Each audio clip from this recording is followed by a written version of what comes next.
The owners of this week's Out the Back Door garden went to great lengths to expand their outdoor space. The results are worth it.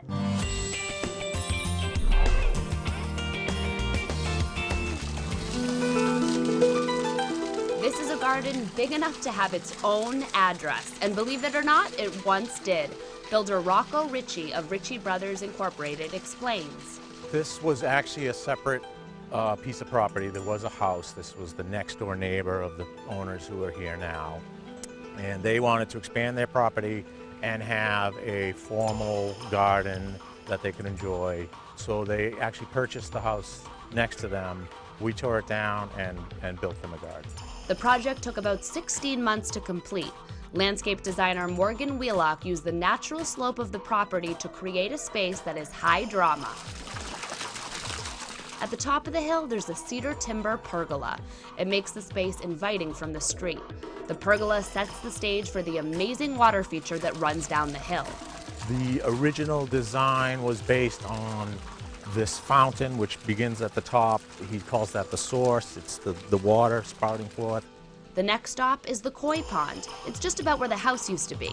Koi is a symbol of longevity, long life. On one side of the koi pond is the porch next to the house. On the other side of the pond, architect Thomas Huth designed two small buildings called pavilions. The plant pavilion is a great place to arrange flowers cut from the garden. It's got a fir ceiling, soapstone sink, and porcelain tile floor. The bench pavilion features a hand-carved teak bench and views of the garden. After the koi pond, the water feature takes you down two-step landings to the grand finale. It's the waterfall leading to a hot tub at the bottom. Looks great, but this water feature has a secret.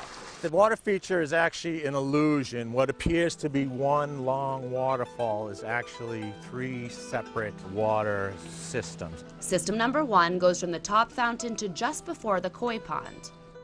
System number 2 ends just before the waterfall leading to the hot tub. Check it out, there's a dam between the two. Very cool. The third system circulates the warmer spa through this dramatic fountain. So clever. All the granite and stone acts as frame for the next major phase of the project, the plants. Horticulturalist Margaret Cotter and the owners chose the plants. The idea was to have a continual bloom of color throughout the season. More than 12,000 bulbs were planted. The yellows of spring have already given way to roses, daisies, and plants with cooler summer tones. Hot summer day, you're surrounded by purple and blue blossoms. It has a cooling effect. In fall, these sedum will lead the charge towards warmer reddish tones. There's even a section at the bottom beneath a chestnut tree for shade-loving plants like hostas. Other flower beds hide two giant underground dry wells for rain runoff. They handle the June storms without a hitch. Rocco admits the grounds are a bit high maintenance, but the owners don't mind a bit. They're absolutely thrilled with it. They may be thinking about expanding it. The phone number for Ricci Brothers is 617-876-0555, and their website is riccibros.com.